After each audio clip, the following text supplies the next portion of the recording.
que hoje as regras para o comércio eletrônico mudaram.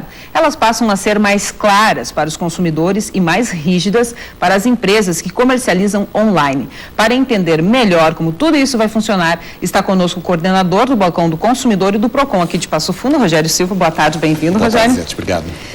Na prática, então, o que melhorou aí para o consumidor que antes, por exemplo, ele não conseguia reclamar numa compra? Esse decreto foi assinado pela presidente 15 de março, está entrando em vigor hoje e tem outras atitudes também que devem entrar em vigor. A mais importante ainda, a gente não sabe quanto.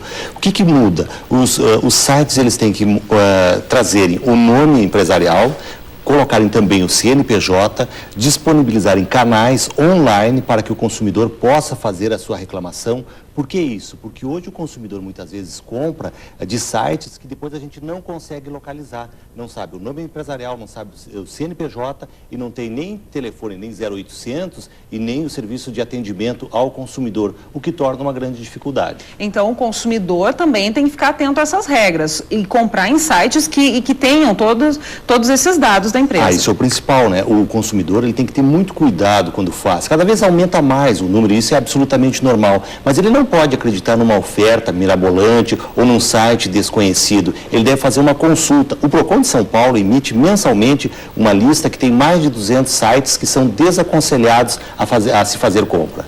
E, por exemplo, o que o consumidor pode ter de garantia? Ele fez a compra, o que ele tem que imprimir, o que ele tem que anotar no caso de fazer uma reclamação? O decreto hoje está estabelecendo que, inclusive, o consumidor tem que ter acesso a uma cópia do contrato antes de concretizar a venda. Isso é muito importante. Ele deve imprimir também esse contrato, a oferta que lhe foi feita e, quando receber o produto, exigir a nota fiscal. Porque tem o direito de arrependimento que já está previsto no Código de Defesa do Consumidor, que é reforçado através do decreto, no artigo 49, em que ele pode se arrepender das compras que são feitas fora do estabelecimento, e aí se inclui as compras do comércio eletrônico, em 7 dias.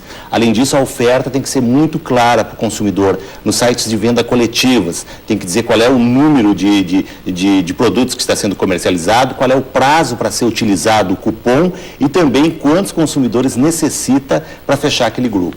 Hoje ainda, no Balcão, no PROCON, vocês recebem muito esse tipo de reclamação e que o consumidor não tem como comprovar nem de onde ele comprou isso? Recebemos, lamentavelmente recebemos. E mais cuidado o consumidor tem que ter quando ele faz compra com aqueles sites que são fora do Brasil. Porque existem muitos sites que aplicam golpes e quando se compra um produto fora do Brasil, o consumidor também tem que calcular o imposto de quando essa mercadoria entrar no Brasil. Aliás, esse é um cuidado que o consumidor tem que sempre ter. Quando ele está comprando um produto no site, ele tem que verificar como é feita a entrega, qual o prazo de entrega e quanto custa, se tem ou não frete, porque tudo isso depois é repassado a esse consumidor. Tá certo, começa por aí então essa mudança, né? A mudança não é só para a empresa, mas o consumidor também tem que aprender a revisar, a pesquisar bem, ter certeza do site que ele está visitando. Rogério, mais uma vez, obrigada pela tua participação aqui no Jornal do Almoço.